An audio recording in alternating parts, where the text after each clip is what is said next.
How to fix Windows numpad key not working. In this tutorial, I'm going to show you guys what you can do if your Windows keyboard's number pad is not working. Let's get started. But before we begin, make sure to head down below to give this video a big thumbs up and don't forget to subscribe to the channel as well. On that note, let's begin. So the first thing you want to do is head over to your control panel. So just search for control panel on your search bar and open it. And make sure it's selected by view by category, not large or small icons. And once you do that, go ahead and click on ease of access, and from here head over to ease of access center. Always scan this section.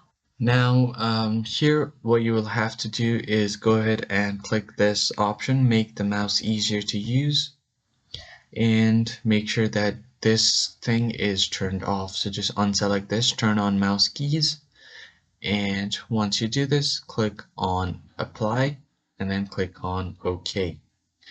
Once you do this, you should be able to use your number pad keys like so. If you found the video helpful, hit the like button below and subscribe. I will see you on the next video. Thank you for watching.